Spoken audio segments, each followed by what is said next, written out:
we went in the room and he's just sitting there, you know, so the blanket's like up to here. I can see his big old X-Fix. So I was like, oh, you happy to see me? You know, you are their comfort. So you were there for all the good firsts of, oh my God, catheter came out, you peed on your own, you know, to like. Am I mistaken, but did you end up going back as a drill instructor? No, I wasn't the drill instructor. Brandon was. Brandon was the drill instructor. Yes. And he was actually a drill instructor when we met. Stop.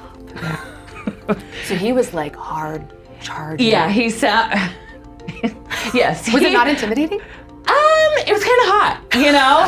So we've had the honor of hosting you and Brandon at multiple GSF events. Do you have a favorite? The Salute the Heroes was Yes, bomb. National Salutes. That was really fun. Yeah. There was only a handful of us veterans. Yep. You know, so we know them. Intertwined with the first responders. The first responders were really, really cool because a lot of them had never even heard about the foundation. Hello and welcome to GSF Podcast, sponsored by the Gary Sinise Foundation's Education and Outreach Initiative, aiming to educate the public on the importance of serving America's veterans, first responders, and their families.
Welcome to the Gary Sinise Foundation podcast. I'm your host, Kristen Kampsnyder, and today I am here with my fellow Marine and amazing friend, Jasmine Dodson. Hi.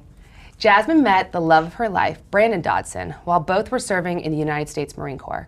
And in 2014, her life forever changed when Brandon stepped on an improvised explosive device while serving overseas on his 5th deployment. The blast led to the amputation of both of his legs above the knee, and Jasmine instantly went from military spouse and new mother to a full-time caregiver. In 2018, 4 years after Brandon's injury, Jasmine and Brandon moved into their Gary Sinise Foundation custom home, restoring not only Brandon's independence, but Jasmine's as well. Welcome, Jazz. Hi, thank you for having me. We're so excited. Okay, to start. You hold so many titles: military spouse, mom, caregiver, but first, and dare I say always, you are a Marine. So can you tell us a little bit about your upbringing and what led you to join the military? Oh, God. The big one. Right. Yeah. Tell us all honestly, about you. it was, I graduated high school and I started going to community college and I was like, this sucks. But no, I was going to high school. My dad, he worked for the Long Beach Naval Shipyard. So he was a military brat. And so when that closed, you know, I was born and raised SoCal, and it was like, okay, hey, we're either, and I was living with my dad at the time. My parents are divorced, but it was either like, we're going to Georgia or we're going to 29 Palms. And I was like, I don't know where 29 Palms is, but it's in California. So we're going there. So my last 2 years of high school, I went to high school in 29 Palms. So I was a senior. Of all places. So I was in the Marine Corps, they call it 29 stumps. Yes. So, and you don't typically want to go there. And you were a lot of cute guys. Hey, you know, touche. So when I was a senior, you know, you have like your career days and whatnot. Yeah. And so me and my girlfriend at the time, everyone was doing, I don't know, like medical assistant, this and that. And there was be a Marine for a day. So me and her were like, cute guys, let's go have fun. So all the seniors get bused and you're like getting picked up and dropped off. And so we literally get picked up into LAVs. What? And I was like, no way, this is so cool. So me and her, I got to drive an LAV. Like, Can you explain what an LAV is to people? A light armor vehicle. Yeah. So it's like a tank on wheels. Yep. So here I am, like little senior Jazz, like bopping around through the desert of 29 Palms in LAV. So then they, the day's done. Yeah. And they drop us back off. And here comes me and my girlfriend out of our vehicles. And everyone was like, no way, you guys got to do that. So fast forward, I graduate. Yeah. And I go to community college. I didn't even last a semester. I was like, no way, this is not for me. I was like, let's go to the Marine Corps. So it stuck, like something had kind of... Literally, yeah. So this was, December of like 2000. Oh, wow. So, because I graduated high school 2000. So I did the semester and I was like, yeah. So I went to the recruiter and I was like, you can have me. I wanted, but you're not going to take away my New Year's Eve. So I was like, give me New Year's Eve, you can have me. So I left like a week later and I told them I scored really high as like in admin. And I was like, I will not do a desk job. I had driven something. That's what I wanted. Actually, I wanted to be an Amtracker. I didn't know women couldn't do certain jobs at the time. And they were like, honey, sorry, you're a female, you can't go. I went through the same thing. Yep. And so then I was like, okay, well, what's the next best thing? And they were like, motor T. And I was like, okay, as long as I'm like not behind a desk and driving around having fun, sign me up. And it was like your way of infiltrating in, closer to on the front lines. I love it. So, okay, well, I want to start from first. So in the Marine Corps, when you first start, let's talk boot camp. Oh, God. Were you nervous? Probably. I don't remember. There was like 5 of us out of SoCal that we left together. And my maiden name is Raina. So we were all kind of had our last names that I remember. And this was pre 9/11. Yeah. So like my family was at the gate with me saying goodbye. You know what I mean? Like they walked me up to my gate and we were able to say goodbye. So then there was the group of us girls that we all left together. And then, we get in. It was the time difference going to South Carolina. Oh, yeah. It's like, who knows, midnight or something, And I don't really remember much. I remember getting there. And I have a tattoo on my neck. And I had to hide that. I remember being nervous about hiding my tattoo. Yes, I remember. Yeah. Because that actually got me disqualified from joining. So they were like, no, you can't have it, even though it was covered by my collar. We got another recruiter in the office to sneak me in, and they were like, just hide your neck.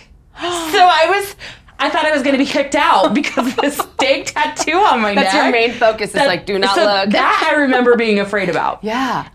But the fact that us girls from SoCal were all like together with the R's, we all like bunked next to each other. That made it. Like, and then you're alphabeticalized, so then you can all be right next to each other too. Oh, I love that. So, but yeah, it was a shock getting there and being like. And when I get nervous, I giggle. So I used to teed a lot because I was the giggle girl.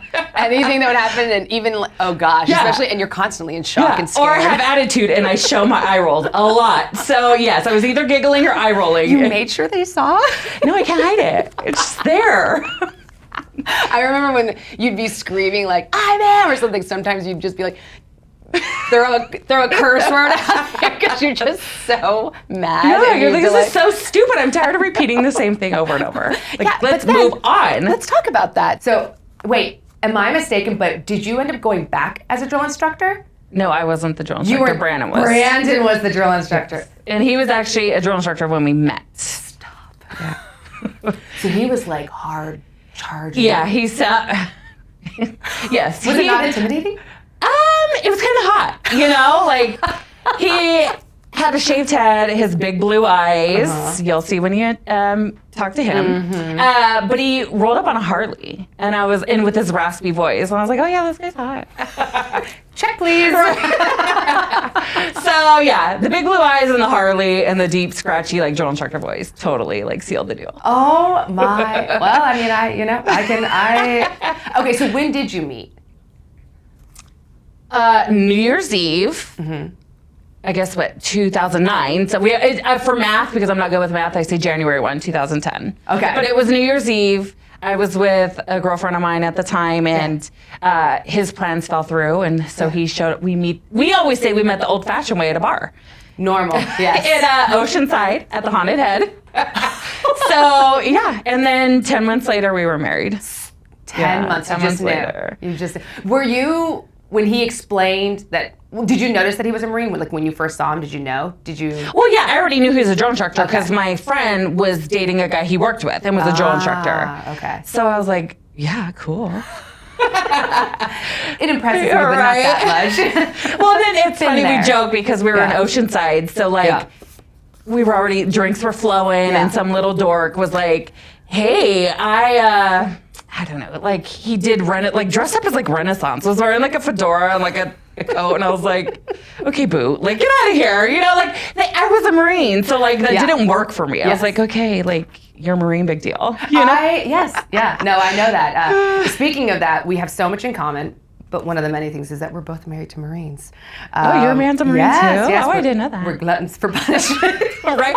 Yeah, but you know what? You can't, once you're a Marine, you can't date a civilian. Like, it's harder. They don't get it. Mm-hmm. We're very loud, vulgar, and our humor is very dark.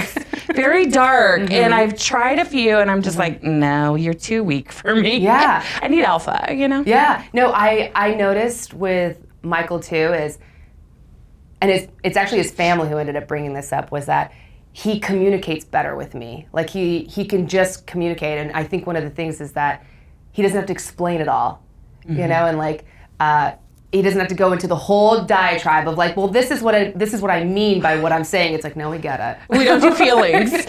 Short, harsh, and you're like, oh, okay, I get it. Oh, okay, got it. Yeah, thank you. Understood. Yeah. Carry on. Carry on. Yeah. Do you think there are things that being married to someone who served that only other military spouses understand? Oh, totally. I did 2 deployments, and then when we met, I did 2 deployments as a spouse. So as we were as his unit was getting ready to gear up and do all that, I knew long hours. I wasn't going to see him for, people are like, oh my God, he's gone for 7 months. Well, no, he's gone for a year. Yeah. Because all the workups and all that, or I'm not expecting him home. Oh, dinner's ready. Well, it doesn't matter. You know, you'll see him when he's done with the mission. And, he was in charge of Marines. So it was he was the last one coming home. So just little things like that I understood, and I wasn't upset about it, you know, or you had more compassion. You've lived it. I know it's gonna suck, and what goes into getting ready for deployment sucks. How lucky for him though to have somebody who has that much compassion for it and understanding, right? That he doesn't have to almost overwork to. I think sometimes, but then also he gets the I don't baby him, you know what I mean? So there is a lot of the sympathy's gone too, because I'm like, well, I've been doing this before you were even in, you know? Come on.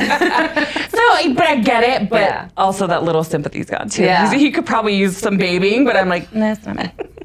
No, too nice.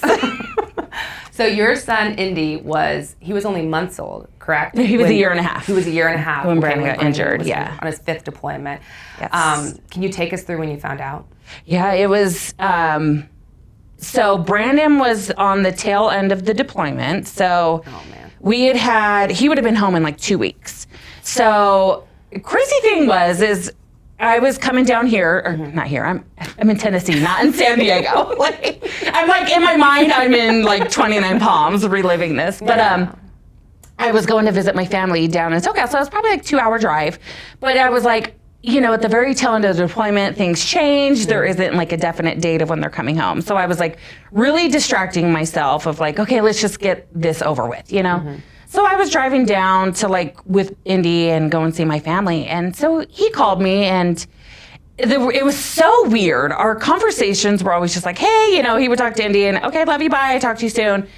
But we did our call, and he's like, okay, I'm gonna go on our last mission. I'll talk to you on, Sunday or whatever, in a few days.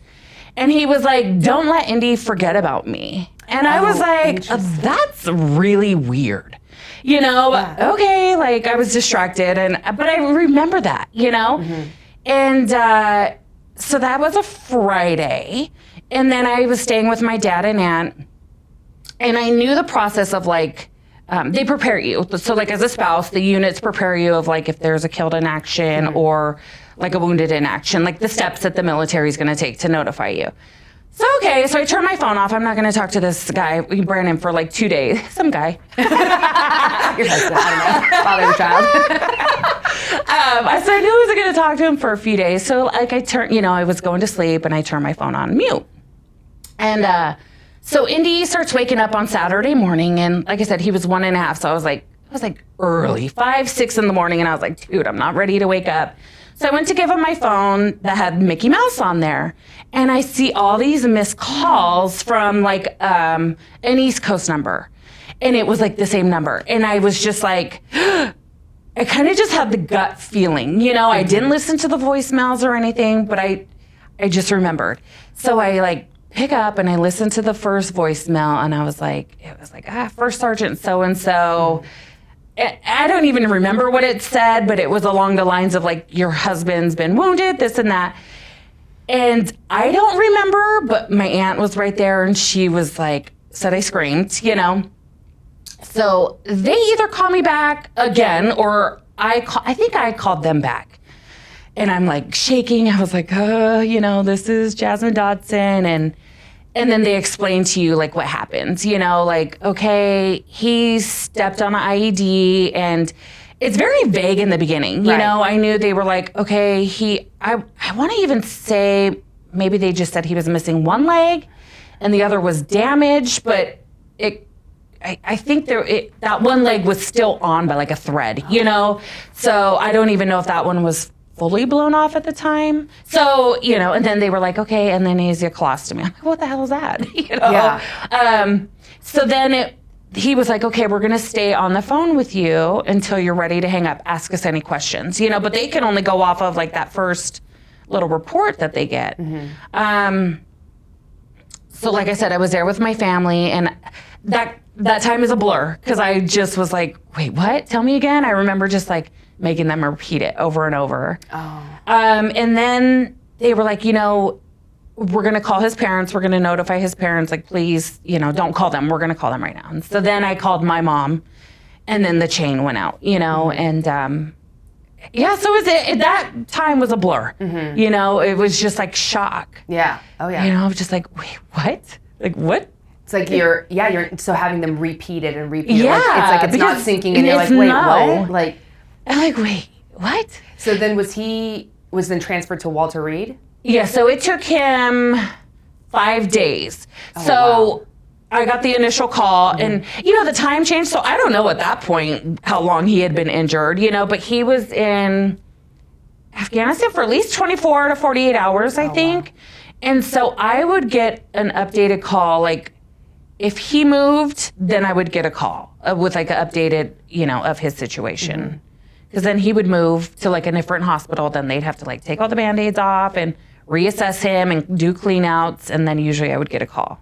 And they would just update you on his injury status or just where he was? Both. Because they were like, oh, this is nurse so-and-so. We're now in Germany, you know, and we received him and this and that. And crazy story is a guy he was a drill instructor with, his group of, his team, they were all married. So I knew the wives.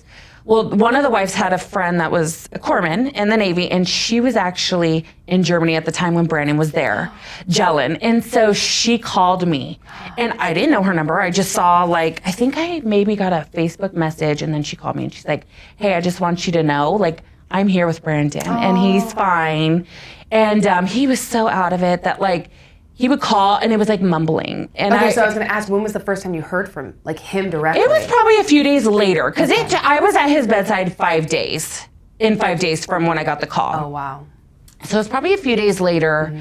I think he was in Germany when he called, and like I said, it was just mumbling. And so I just would like talk to him because there was no sense in this conversation, you know?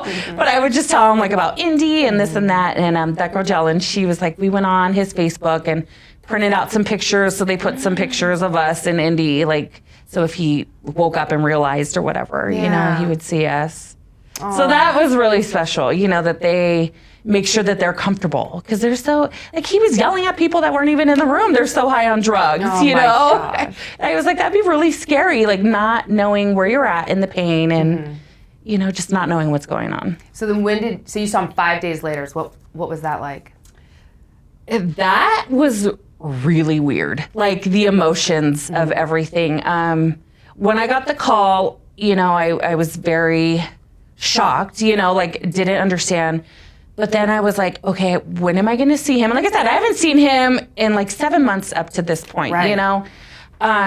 So I went into like full business owner. I'm like, oh my God, like, what am I packing up? I got this kid, you know, like, what does he need? What do I need? I don't know. So I went into full business mode of like getting the daycare situation taken care of, all of these things. And the command was amazing. Our referral at the time, she was there for the previous deployment and dealt with a lot of the injuries. So she was like by my side. In the wives of 1-7, they did not leave my side. And my family, like everyone was parked up in my house, making sure to like help wherever needed be, you know? That was probably like one of the best things about being out there is like the tight unit. But so anyway, so yeah, 5 days go by and they were like, okay, here's your itinerary or your flight, you know? So Brandon's parents came from Oregon and we flew together because I was like, I don't think I can do this by myself.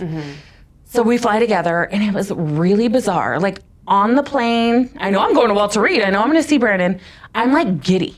I was like, oh my God, like thinking it's like a homecoming, you know? I'm going to see my man. I haven't seen him in 7 months.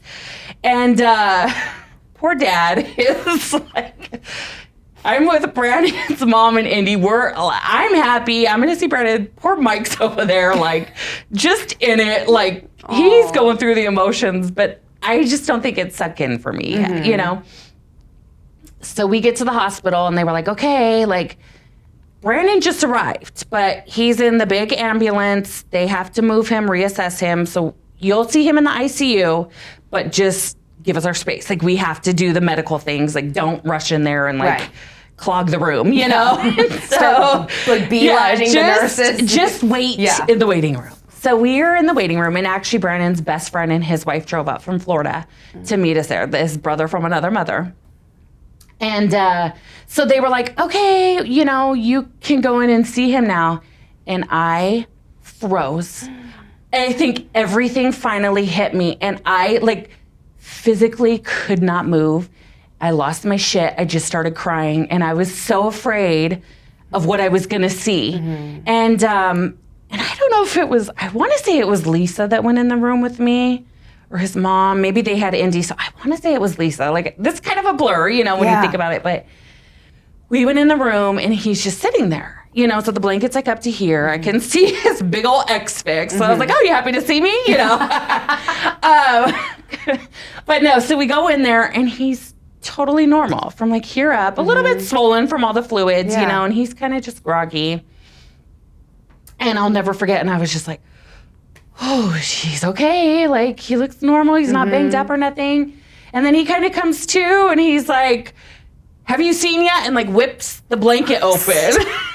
And I'm just like I said, his pelvis was split open. So he's got the big X-Fix. He has the colostomy and all the wound vacs on his legs. So he's just like, you know, from knees up. He doesn't have knees. But I'm like, oh, okay, the shock is over now, you know? And it's like he knew. Yeah, just like, here it is. Just like, okay, you look fine, you know? Like, so that was kind of like the icebreaker, you know? Then it's like, okay, well, what needs to be done now? Oh, it's the big shift. So yeah, it was a trip, you know? Like, looking back on those times, it's like, damn, like, what do you remember most? Crazy. Do you think it's the moment that you saw him? Is that the big thing? It was the fear of literally walking into that door of the unknown. I don't like the unknown. I want to be like, this is this, you know? Prepared. Yes. So that was probably the scariest thing. And then again, seeing it, and then I was like, okay, now I know. Okay, all right, what needs to be done? Still him. He's still him. Yeah. How long were you guys in Walter Reed for? 25 months. 25 long months. Holy smokes, that is a long. So he was inpatient for 3. So they gave us hotel rooms, one for his mom and dad, and then one for me and Indy. That was a really tough time because Indy was so young. He needed mom, and he was such an easy kid. He always went to other people. So he was never the one that was like screaming when I left. I think if that was a situation, that would have been a lot harder. Oh, yeah. But he's like, okay, bye, Mom. I'm going to be with Grandma and Grandpa. He was always that way, a very outgoing kid. But Brandon was getting surgeries, washouts every other day. So for those 3 months when he was in the hospital, like, I made it a point. I made myself a schedule. I was like, this is the only way I'm going to survive this. Like, I needed to be with Indy, but I also needed to be with my husband. So it was like this battle of mom and wife, and Brandon would get a Valium push every night, and he was lights out. But I was the one getting woken up when they would come in and rip bandages off and check him, And then like with the washouts every other day, that's a whole process. It's a full surgery, going under. So I made it a point to sleep with him in the hospital room the nights before his surgery, and I would go down and I would hang out with him in the pre-op room until they wheeled him off, and then the other nights I'm like, I have to get a full night's sleep and I also need to be with my baby, So that was a very hard time. Juggling like everything. Yeah. This podcast is in honor of Mac, Gary's late son. And during Mac's challenging battle against cancer, Gary found himself in the role of caregiver. And so many people see the wounded warrior's journey, but not always the spouse's. And so what does being a caregiver look like? And you've touched on this just with what you said, behind the scenes. And what did you learn like about strength through that role? We were married 4 years before he got injured. So, and a lot of that time, I know I'm strong because I'm very independent. I could be away from my family. I'll see y'all in a year, like he was always gone. I can go out and do things on my own. I can meet friends, but like you become a caregiver and it's like, you can think you're as strong as you are, but you need people. You need help, like I was like, oh, I can do it all. I can be the mom. I can be there. But like, you're there. I'm going to say punching bag because you're there at the worst absolute moments for everyone, for the family, for him, for you, you are their comfort. So you are there for all the good first of, oh my God, catheter came out, you peed on your own, to like, he can't roll out of bed or there's a sore or, you're going to have to take more leg this surgery. It's just, so you're there for all of those things. And for me, I can't speak for everyone else, but for me, I felt like I had to be there every step of the way and kind of like, cause he was groggy, so I also needed to be the voice. And, so then we're burnt out beyond belief. Like none of my interest existed at that point, like I was tired. I was the one getting woken up every night. I was the one getting the bad news. It's just very draining, like I was super fit before that. My stress release is CrossFit, going to the gym, and I couldn't do that, like I just, I don't want to say withering away, but you're just in the hospital. Yeah. You're not seeing light, like that's just what you're doing. And thank God, like he got injured so late in the game that there was so many like services that were there for us in place. And they knew when we were inbound. So like the ladies kind of rallied and were like, we have this new caregiver. We know what she's going to need. Oh, yeah. She doesn't know what she needs. Oh, that's interesting. You know what I mean? Yeah. We know what she's going to go through. We know she's going to hit this wall. And we're going to be right there watching. Oh, I love that. So they really helped. And they were like, you may think you don't need to get away just to go walk the garden or get a pedicure. You do, honey. Oh. And you're going to come with us and we're going to reinforce you and make sure that you realize it's okay to take care of yourself. I love that. You know, and it's because you don't. Your needs are going to come last, you know, because you're just scared and unsure of what's going to happen. I think, like, in my mind, if I, like, went to the bathroom, like, that could be it. That could, I don't know what was going to happen, you know? And so it's like the lady, or I don't want to say ladies because there are male caregivers too, but they know you need that shoulder and that, like, that comforting face, you know, even if it's just a cry, vent, scream, whatever, they just know you need it and they're just going to be there. They understand the power of understanding. Beautiful. Okay, so going through something like this can change a marriage. And how has the journey shaped your relationship with Brandon as the way that you support each other? It's been hard, very hard. This August is 12 years post-injury. Wow. And like I said, we were married 4 years prior, so it's not like we were older. You know, I think I was 30, so he was 27. So we were older. We had both been doing the military thing for a while. We already had a kid, you know, so it's not like we were young and fresh, where I saw probably a lot of the younger marriages and the fresher ones, they don't make it, you know, because it's hard. It's very stressful. I can look past these last 12 years, and there was a time where I was like, how did I make it here? Oh, yeah. How did I not walk? You know, and I come from divorce. So it's not like I grew up with married parents. I'm like, oh, look at all these strong women in my family. They don't need no man. I know I don't need one, but it's like the love is there, and, you know, our vows, like, they mean something to me, you know, and I think I'm very good with just going into business mode, and I don't know if that's the best thing. I don't like to deal with emotions, so I can kind of easily put them on the back burner. They do come back. You know what I mean? Yes. It just sits in the corner and waits. Oh, yeah, they're waiting. So, you know, I've done a lot of therapy and just dealing with my emotions and trying to, you know, figure out this new life. And it's new. It's not new. We've been doing it for 12 years. But, you know, you think you get to a certain point, and then these emotions and memories come back, rearing its ugly head, and you're just like, oh, we're doing this now. I need to process this, apparently. Yeah. So it's definitely made us stronger. I mean, that was the worst thing that could have happened to our family, and we're on the other side of it now, you know, so we have strength, and we know we can be a team and get through it, but it's not easy by any means, you know, like it was a very trying time. Yeah. I like the way that you say, though, that you really focus on yourself too, like making sure that you're good, and therefore you guys can be good too. Right. Like he got to a point where he was fine, you know, like he was able to do things on his own. Those were kind of like my milestones, like when he was inpatient. Okay, now, you know, the building up to the apartment at building 62. Yep. Okay, he can now wheel himself up that hill to our apartment. Okay, now I'm going to go to the gym. I know he can get to and from on his own. I need to get back to the gym. Like, I need to work on myself, you know? So, like, his milestones, then I would allow myself some more freedom and time to work on me.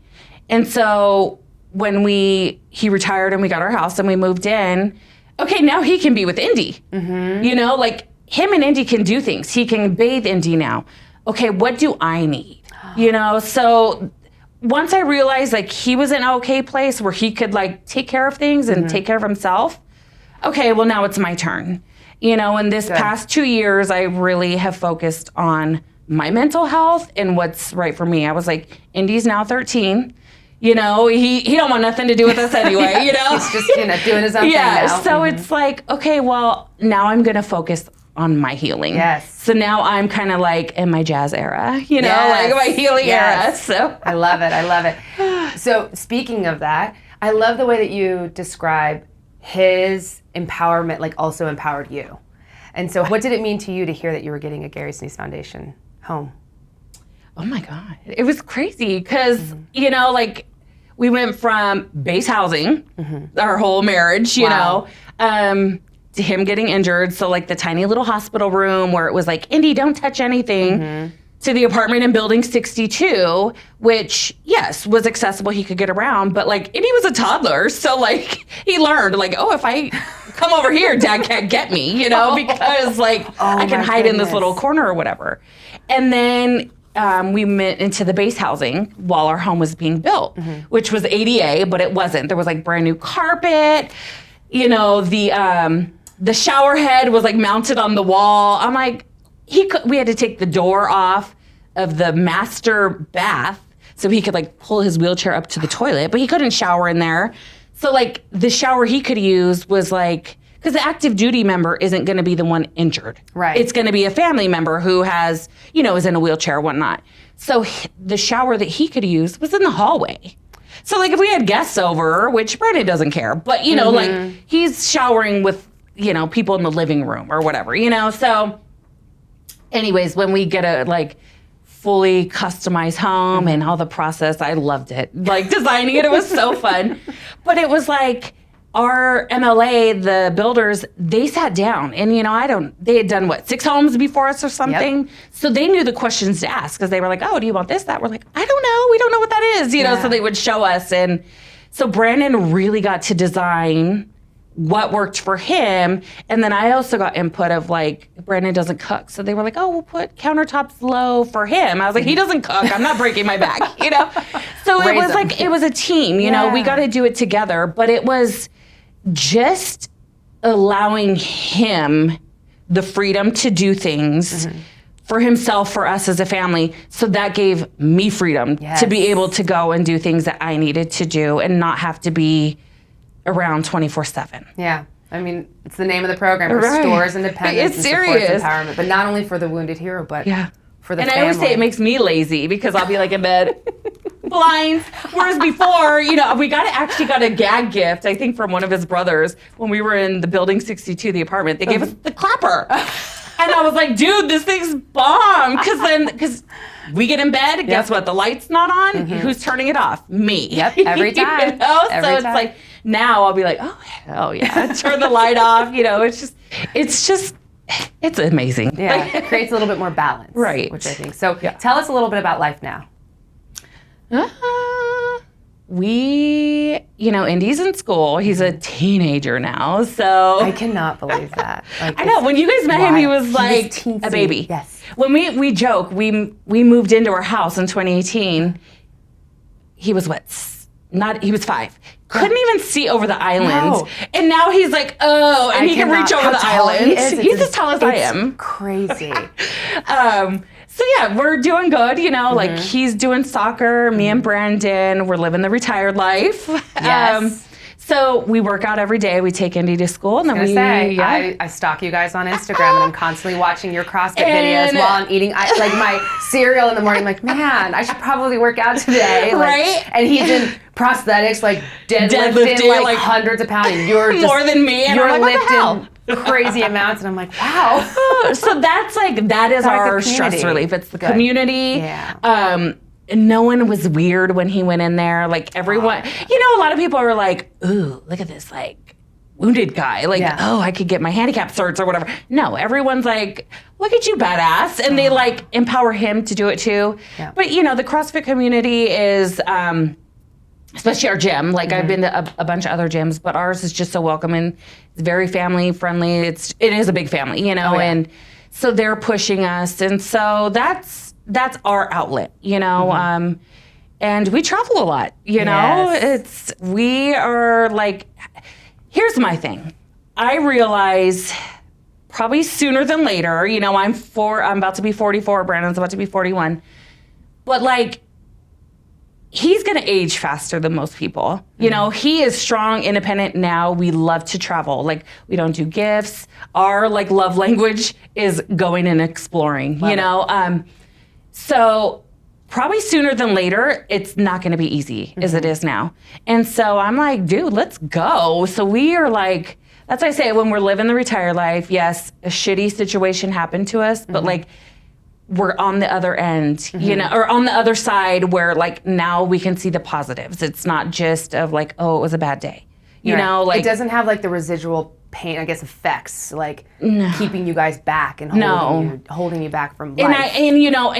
I know you can easily get sucked into that. I'm a negative Nancy. I can easily get sucked into the negatives. But, we always surrounded ourselves with positive people, and we're very vocal about our experiences. Like, when they say you got to talk about your feelings, to kind of get through them, they mean it. They're not lying to you. So it's like, with our personal journey and our experiences, like, we are very open about it. Like, we'll tell anyone everything that, happened to us. And so we do travel a lot, because at some point it's not going to be as easy, because it's not easy now, but he is strong and independent, so he can maneuver. But at some point it's not going to be that way. And it's just going to be so much more stressful that, we're probably not going to be traveling as much. So we're taking advantage of it. Take advantage of it now. Speaking of community, so I love the CrossFit community, but also in San Diego, we have a large amount of RISE recipients around there. And it has a lot to do with, obviously, the military hospital, but there's bases. You've got Marines, you've got Navies, you've got SEALs, you've got, all kind of centrally located in that. How is it having that kind of community? It's awesome. Like, I don't, how many, there's like 10, 11 of us now or so. There's so many. And you all are like neighbors, too. I think there's 3 of us in Vista, alone. So a lot of us in we were North doing the Doc Jacobs podcast, and we were going to go to your pool. So we tell everyone. You guys were traveling at the time, and I was like, I'm going to go in their pool and like take a selfie and send it to you. Do it. I tell everyone, I'm like, if I'm not home, go float. Shoot. Because you can like see your house. Anyway, sorry, keep going. No, but it is very nice having all of us there, and then Brandon plays sled hockey, so there's a handful of them on the team, so we're very close with those guys, But when you guys come around, because I guess we're a hot spot, but it's a cool mini reunion. It is. To see you guys as well, and it's like, you guys in here are OGs, and there's so many new faces, but like, I go back to knowing you since like 2014 or something, So it's like, and these guys too, so it's so nice, to like catch up and see you guys as well when we're around each other. We're your crazy aunts and uncles. Right? Especially Alon. So we've had the honor of hosting you and Brandon at multiple GSF events. Do you have a favorite? Ooh, let me think. There's a lot. Okay, the gala was really fun. Yes. Because, we don't do Marine Corps balls anymore. I know. Oh, yeah. So that was like, get a gown, get dressed up. So that's what I loved about that. I'll talk to anyone all day. So like bumping elbows with just anyone, I'll talk to whoever, I don't care who they are. But that was really fun, coming here, being dressed up, all dolled up.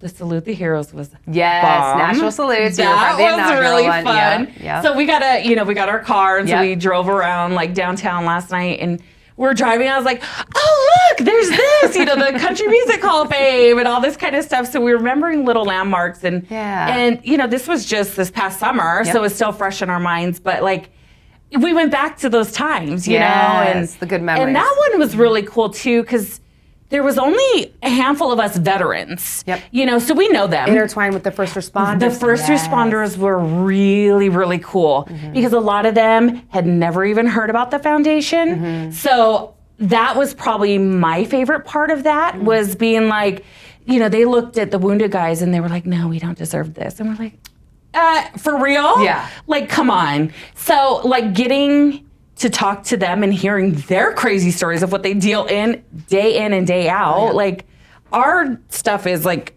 you're leaving, it's going to be crazy. But there's the wild, wild west every single day of their lives. All day. Then they have to stop and go home to the families, But to like, just to be able to like share the word of the foundation and all that they do, and like, you guys deserve this, and you are included, you are part of this family. Honestly, that was my favorite part of that trip. Oh, and how amazing for them to hear that and feel that from like you and Brandon. Right. Yeah, they would look at them and they're like, no, we don't deserve this. You guys got blown. No. Think again, buddy. Yes, you absolutely. Especially like the old timers, like the older guys. It's like, nah, dude. The salty ones are like, no. It was our sacrifice. Right. You deserve this. Okay, so my favorite, I have one. It's the Rosie the Riveter celebration. Oh my God. Come on. How did I forget all that? I know. We have those pictures. We have a skylight in the house and we have the things. That gives me goosebumps. I know. To this day. You, me, and Randy, who was a Rosie, and then Marine. The Marine. Forever. With her fireball shots. I know. Who was kept trying to convince us to go have a fireball shot. 103-year-old Randy. I know. Come on, girls, let's go do fireball shots. That was her first line to me with us together is, let's go do a fireball shot. I'm looking at you going, did I just hear that right? Right? And I'm like, I'm tired. Can I take a nap? But here's 103-year-old Randy.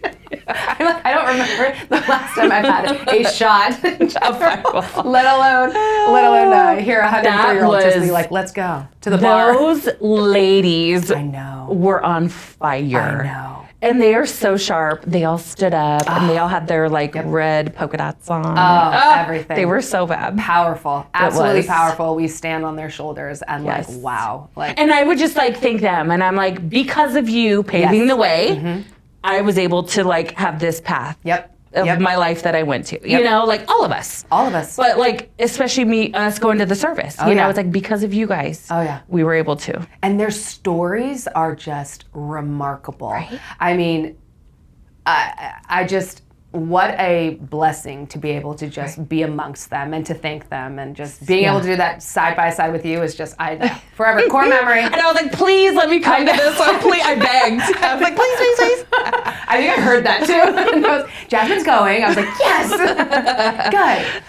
Okay, so if you had one piece of advice for caregivers who are at the beginning of the healing journey, what would it be?